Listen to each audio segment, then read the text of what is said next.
Hello, listeners. As an enhancement to your listening experience, I am now going to present these archive episodes unedited in their entirety, which includes all of my afterthoughts. So, continue listening after the outro music if you want to hear what I thought of the episode. And if you're enjoying the podcast, please support it by going to the homepage, spacerockethistory.com, and clicking on the orange donate button or the Patreon link. And now I can also accept Zelle and Venmo. Just use my email address, spacerockethistory@gmail.com. Thanks.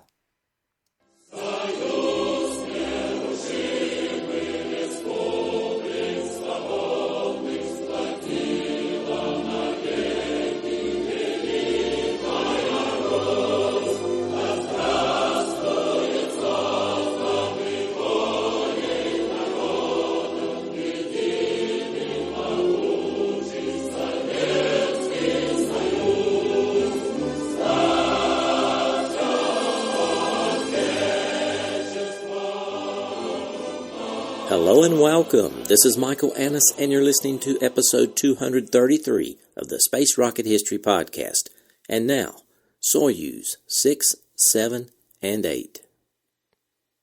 It has been quite a while since the last Soyuz mission, so I wanted to quickly cover how we got to the Soyuz 6, 7, and 8 mission.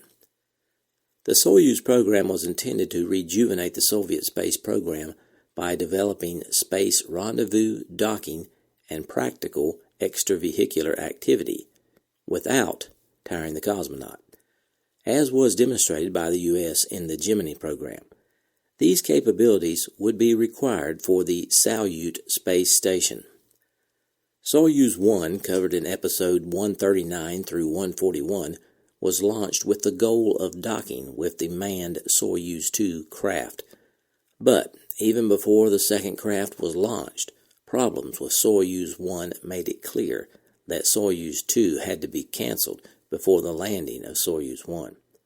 This probably saved the lives of the three-man Soyuz 2 crew. I'm sure you recall Soyuz 1 ended with the death of cosmonaut Vladimir Komarov on April 23, 1967, due to a faulty parachute system. Soyuz 2 would have flown with that same defective system as Soyuz 1. As a result, the Soyuz spacecraft was revised for Soyuz 2 and Soyuz 3 in 1968. In the meantime, the Soviets did perform a successful docking in automatic mode with Cosmos 186 and Cosmos 188, as covered in episode 143. Soyuz 2 and 3, covered in episode 158, was an attempt at the first Soviet manned docking with an unmanned Soyuz vehicle. Cosmonaut Yegori Beregovoy piloted the Soyuz 3 and attempted to dock with an unmanned Soyuz 2. Beregovoy successfully rendezvoused, but could not dock with Soyuz 2.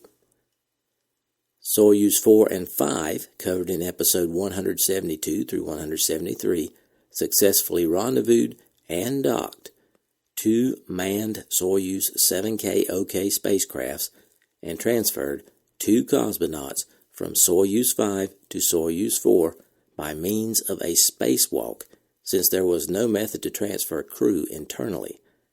Both spacecrafts made it back to the Earth, but Soyuz 5 had quite a rough descent. Which brings us to Soyuz 6, 7, and 8. After the flight of Soyuz 4 and 5, the Soviet manned space program was in a somewhat awkward position. The techniques tested in Soyuz 4 and 5, EVA transfer between two docked vehicles, were applicable to the manned lunar landing mission, but the docking systems and spacesuits would be different. Recall from previous episodes, General Kamanin was in charge of cosmonaut selection, training, and administration. According to an entry in Kamanin's diary for February 10, 1969, the OKB-1 Design Bureau, under Chief Designer Mission, planned a week-long Soyuz solo flight with 2 cosmonauts, followed by a week-long docked flight with 2 spacecraft and 5 cosmonauts. The leadership, Secretary of the Central Committee for Defense and Space, Dmitry Ustinov, and the chairman for the State Commission for Soyuz, Kermin Kerimov, were not satisfied with the limited missions planned and demanded something more impressive. Of course, early 1969 was a pivotal period. Apollo 8 had been flown around the moon, and a lunar landing was expected in the summer of 1969. The Soviet Union was planning to test its N-1 moon rocket and also to fly its automatic lunar sample returner during 1969 as well. But the 7K L-1 Zond, which was planned for a circumlunar flight, was not ready to fly, and had been made more or less meaningless by the flight of Apollo 8. So chances to fly cosmonauts to the moon in 1969 were practically non-existent. Therefore, something else needed to be done to attempt to keep pace with the United States, but the choices were not so attractive. There was a definite requirement to test the contact docking system for the N-1L3 lunar landing project in Earth orbit, but that may have seemed to the world as a repeat of earlier feats. Finally, on April 25, 1969, during a meeting of the Soyuz State Commission, it was decided that the solo and docking flights outlined for 1969 by the Design Bureau OKB-1 would be combined into a joint flight of 3 spacecraft. The plan was to fly Soyuz 6, 7, and 8 together in August of 1969. Soyuz 7 and 8 would dock, and Soyuz 6 would rendezvous with the docked pair and take pictures of it, as well as perform a welding experiment. This would provide another opportunity for testing the contact docking system and provide an opportunity for testing of many other orbital maneuvers by automation and manually, as well as space navigational measurements and procedures. With the mission plan decided, let's spend a little time on the hardware. The spacecraft for Soyuz 6, 7, and 8 was the Soyuz 7K OK. Recall from previous episodes that the 7K OK spacecraft was composed of 3 elements attached end to end: the orbital module, the descent module, and the instrumentation/propulsion module. The crew occupied the central element, the descent module. The other 2 modules were jettisoned prior to re-entry. They would burn up in the atmosphere, so only the descent module returned to Earth. The Soyuz 7K OK carried 4 engine types. The first was called the approach correction engine. It was the main engine used for carrying out maneuvers in orbit, and also served as the retro fire engine during re-entry. This engine could be activated manually by a simple on-off push button, or it could be activated automatically from the ground. The second engine type was the low thrust engines. These were used for attitude control. They were moved by means of a handle located inside the spacecraft and could turn the spacecraft about any of its axes. The third type of engines was the translation thrusters. These were intended for turning the spacecraft in relation to its center of mass. They were also used for small approach displacement of the spacecraft during mutual maneuvering. They were controlled by means of a separate handle. The fourth type of engine was used for controlled descent, and these, in contrast with the others, were located on the descent module.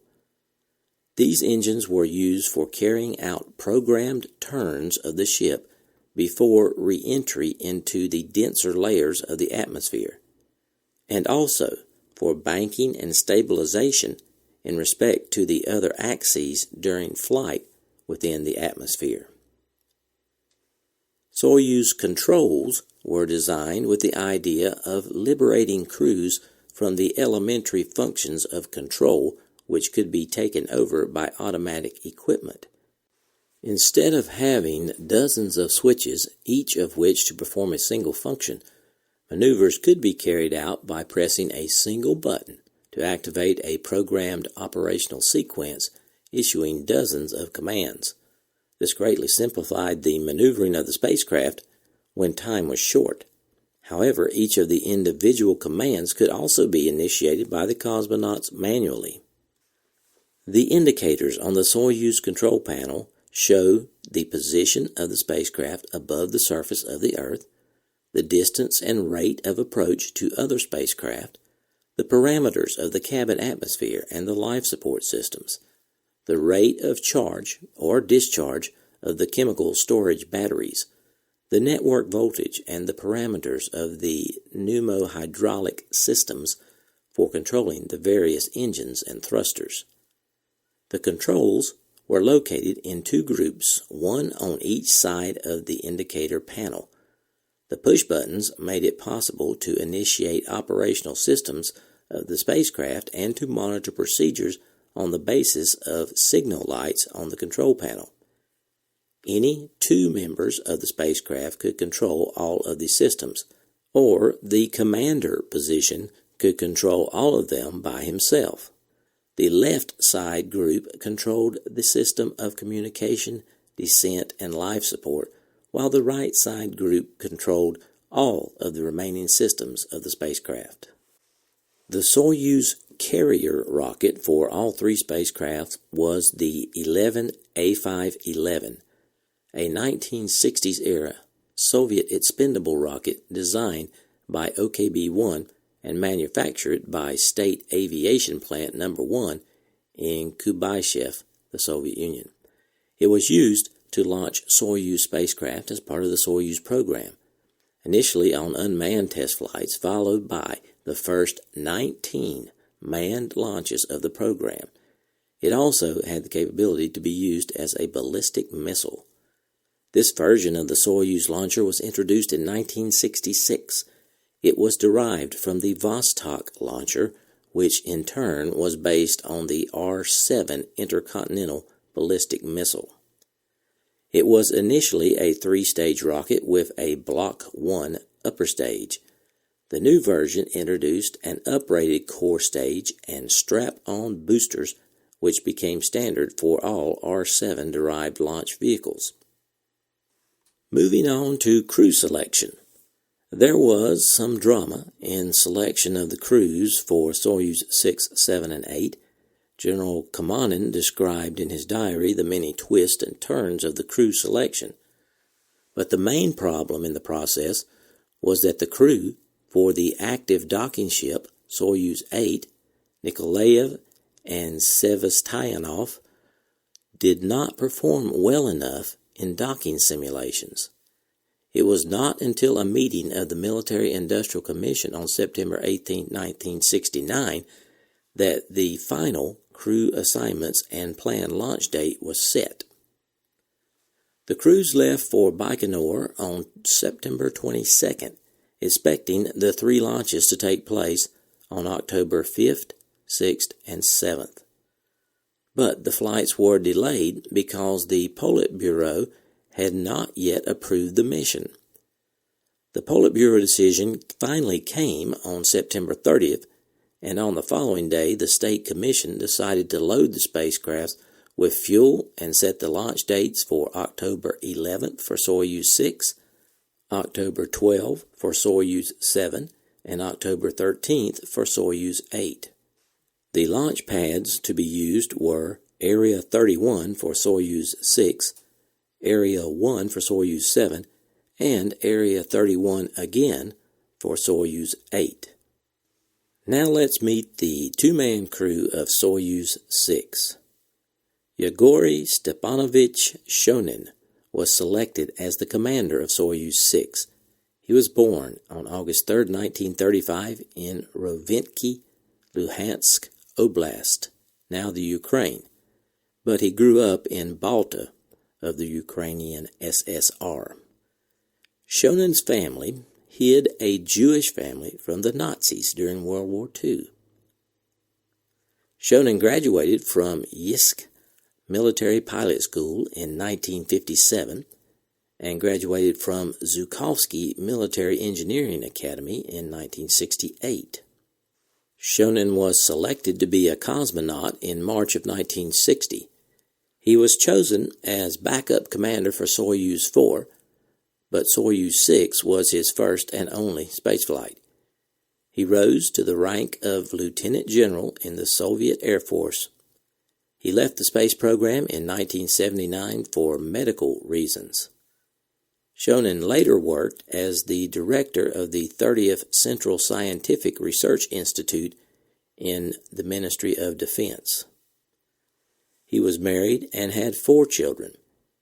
He was awarded Hero of the Soviet Union and Order of the Red Star, among other honors. He died of a heart attack in 1997. The second and final member of the Soyuz 6 crew was Valery Nikolaevich Kubasov. He was designated as the flight engineer for Soyuz 6.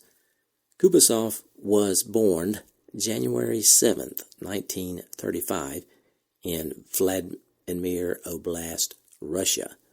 After finishing secondary school in 1952, he graduated from the Moscow Aviation Institute in 1958 as an aerospace engineer and reported to work at the bureau led by Sergei Korolev.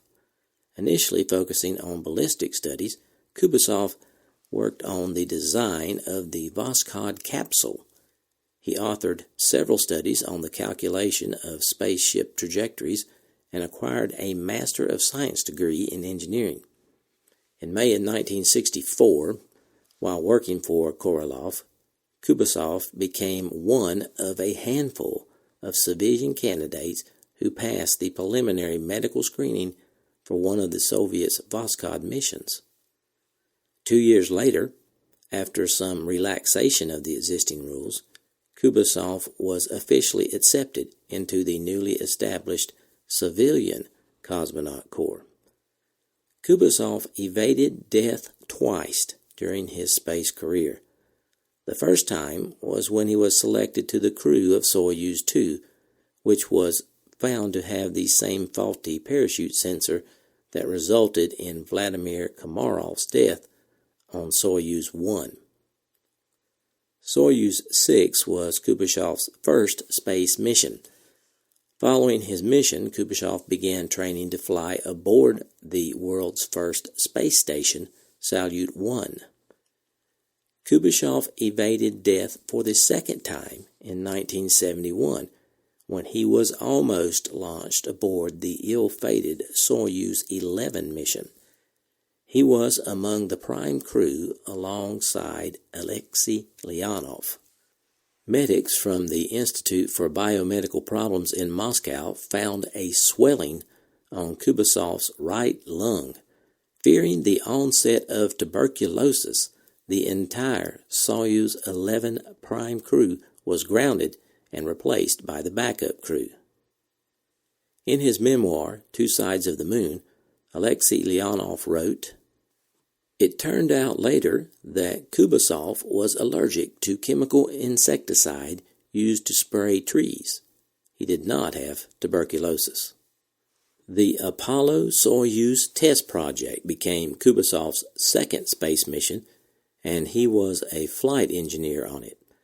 Kubasov spent several hours in the Apollo command and docking modules. During this project, Kubasov told the U.S. President Gerald Ford in a TV link-up that they got good space food, some juice, some coffee, and lots of water. Kubasov's last space flight was aboard Soyuz 36 in 1980. During this flight, the Soyuz transported the crew that included Bertalan Fracas, the first Hungarian astronaut, to the Salyut 6 space station. Kubasov retired as a cosmonaut in November 1993. He died in Moscow of natural causes in February of 2014 at the age of 79. He was survived by his wife, one daughter, and one son. Now let's move on to the launch of Soyuz 6. On October 11, 1969, at 14:10 Moscow time, Soyuz 6 was launched from Area 31 of the Baikonur Cosmodrome with spacecraft commander Yuri Shonin and flight engineer Valery Kubasov on board. At T plus 118 seconds, the side boosters were dropped.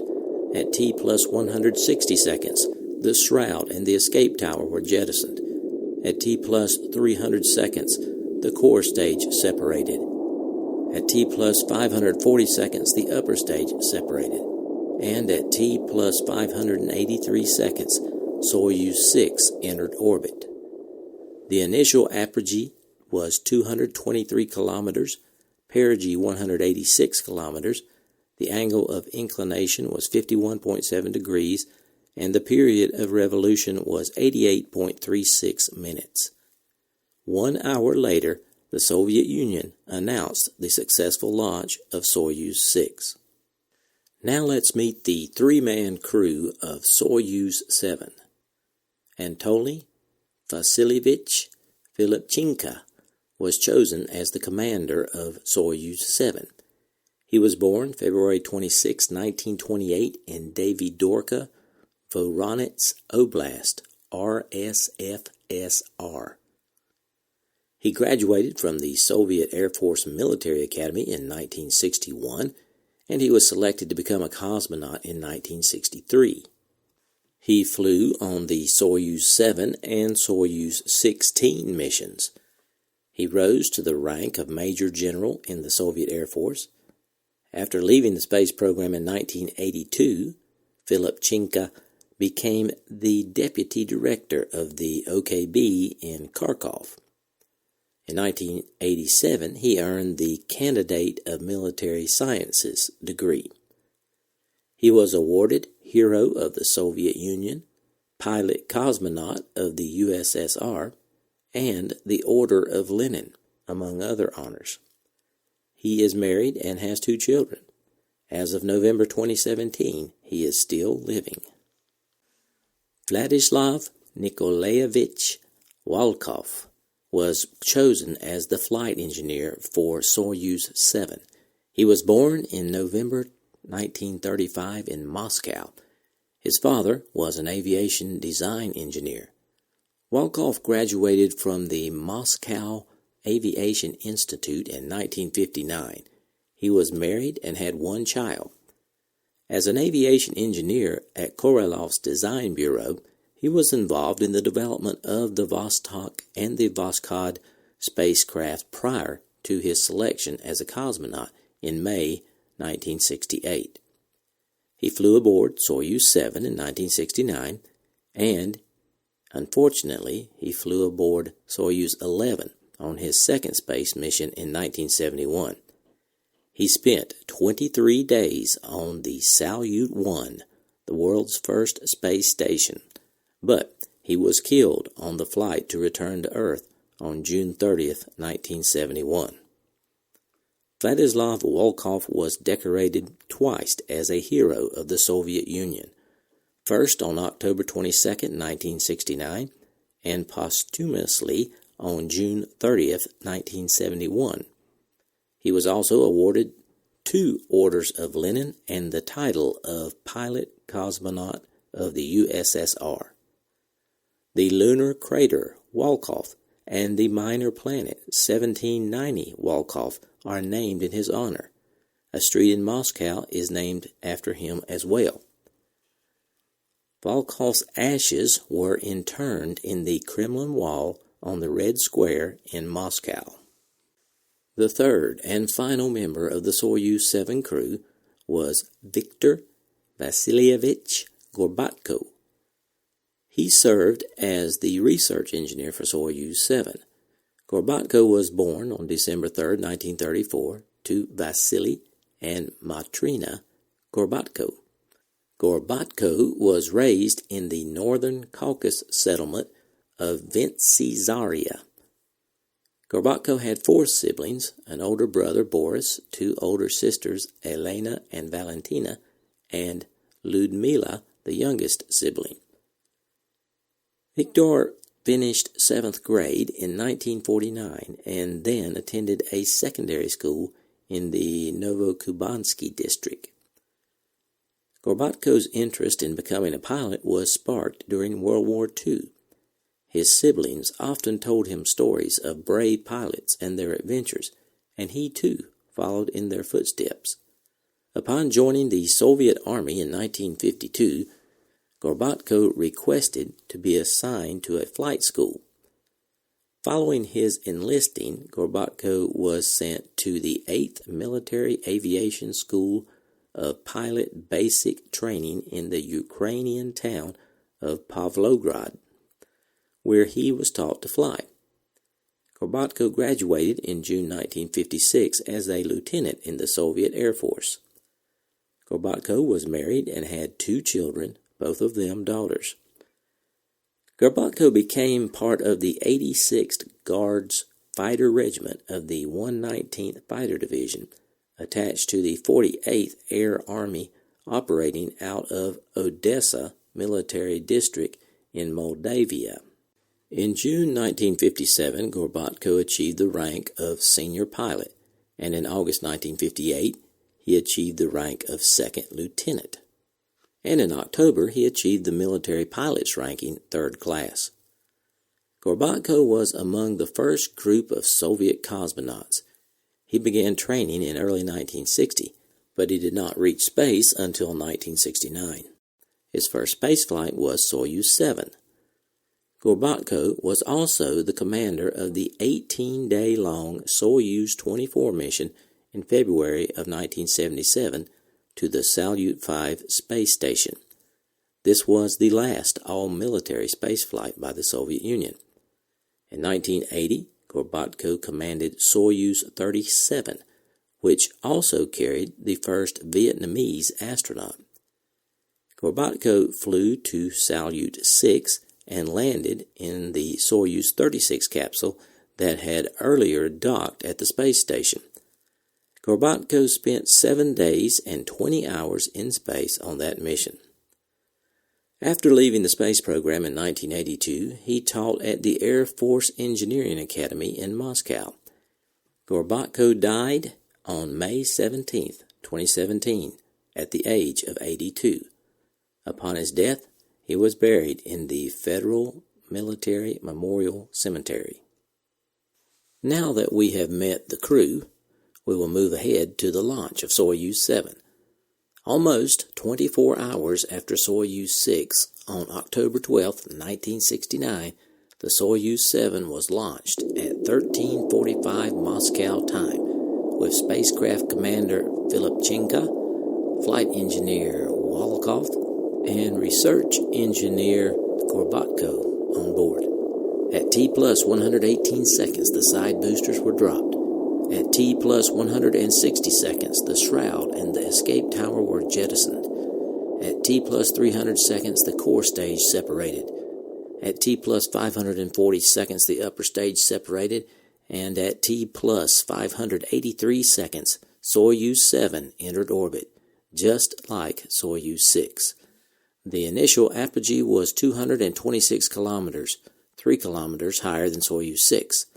Perigee was 207 kilometers, 21 kilometers higher than Soyuz 6. The angle of inclination was 51.7 degrees, the same as Soyuz 6.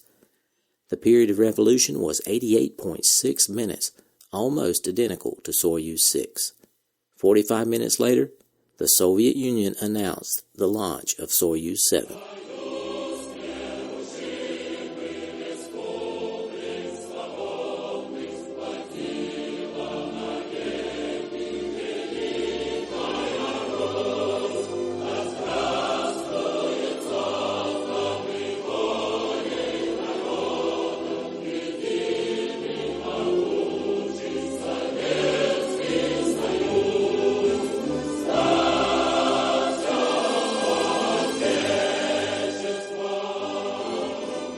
Salutations from the foothills of North Carolina. This is Michael Annis, your host, and I wanted to say thanks for listening to the Thanksgiving Day episode, number 233 of the Space Rocket History Podcast, entitled Soyuz 6, 7, and 8.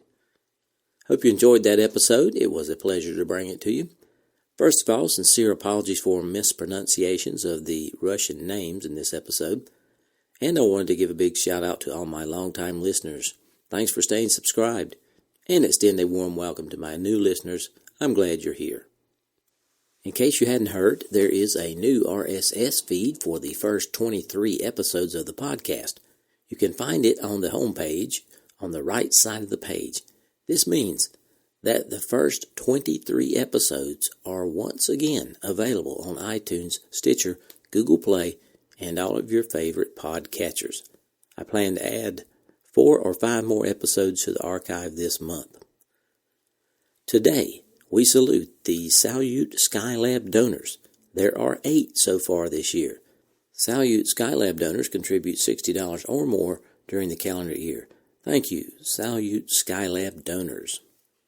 I had a couple afterthoughts about this week's episode.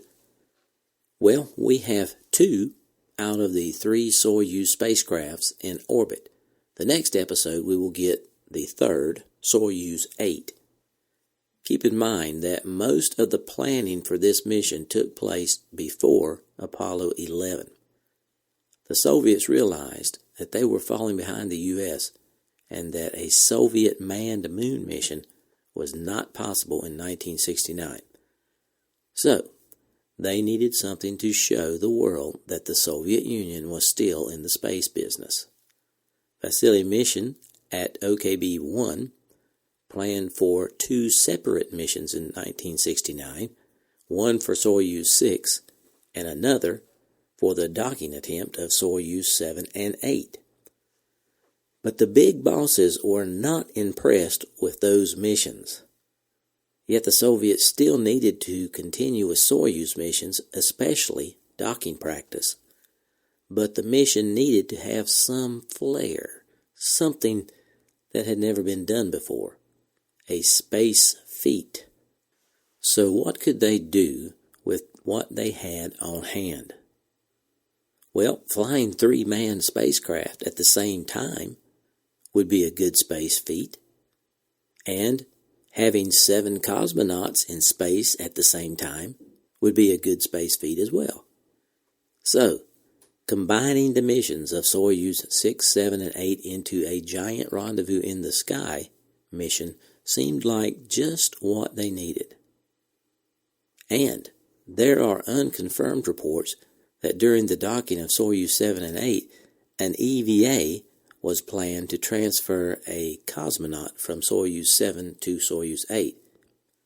Now, I want to stress, the planned EVA is unconfirmed and did not happen, but we will find out what did happen next week.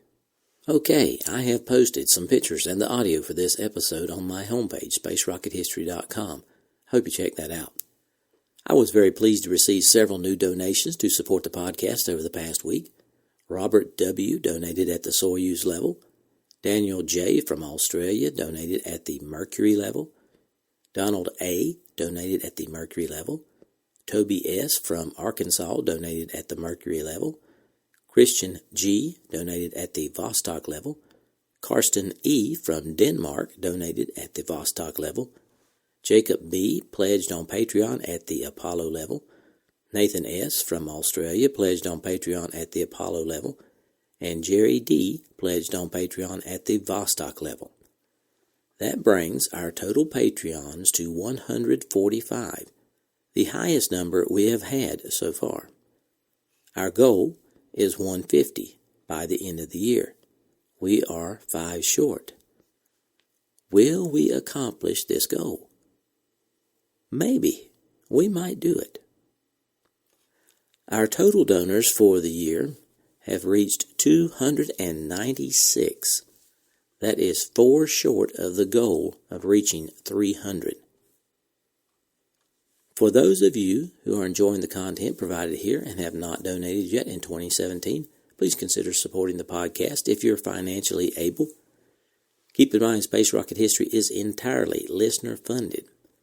You don't have to make a big donation. You can make a small one, maybe $10 at the Vostok level, or sign up for Patreon for a small monthly donation, like a voluntary subscription.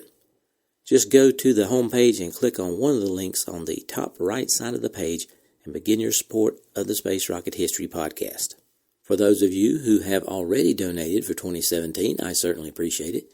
Have an item to give away this week to our 2017 donors. It is the coveted NASA 3 1/2 inch diameter meatball sticker. To select a winner, we gave every donor a number, put in the range in Google's random number generator, and got the number for David Evans. David, if you would email me, Mike at spacerockethistory.com, and tell me your address, I'll mail this out to you. We have several more of these stickers, so we'll have a new drawing from the 2017 donor group next week. I was pleased to see the podcast received 3 new 5-star ratings on iTunes over the past week. I would like to thank Ashley Buller, me, 473-826-662-8394, and Gadget00 for the very kind reviews and giving the podcast the all-important 5-star ratings. I appreciate you taking the time to do that. This is the end of content for this episode. You're welcome to stay and listen to my off-topic thoughts if you want. Thanks for sticking around, folks. I hope you enjoyed that episode. Next week, we will continue with Soyuz 6, 7, 8, and, coming soon, Apollo 12. In podcast statistics news, I would like to present the top 10 states of the United States for downloads in October. Here they are. California moved up to number 1. Texas moved up to 2. Florida moved up to 3. Washington dropped to 4. Illinois moved up to 5. New York moved down to 6th. Pennsylvania moved up to 7. Virginia moved up to 8. The Old North State drops to number 9. Michigan moves up to 10. I want to give a big shout out to all the listeners in the top 10 states for October. Well, we are celebrating Thanksgiving here in the U.S. on Thursday. I wanted to take the opportunity to send out a special thanks to all the donors who support this podcast. I can honestly say, without the donors, this podcast would not have lasted for 4 3/4 years. It takes between 20 to 40 hours of work for each episode I post. I just could not have made that kind of time commitment without the financial support of the donors. I also want to thank those of you who email me kind and encouraging words. They are very much appreciated. I want to thank those who give the podcast a 5-star rating on iTunes and those who spread the word through social media. And a special thanks to Mrs. SRH for all the help she has given me this year. And a big thanks to Dave down at Aussie HQ for finding the humor in some of the episodes. And to those of you who subscribe and listen regularly, there are a lot of you now. Thank you for listening. Okay, that's about all I have for this Thanksgiving Day episode. I'll try to have episode 234 ready by next Thursday. Happy Thanksgiving, everybody.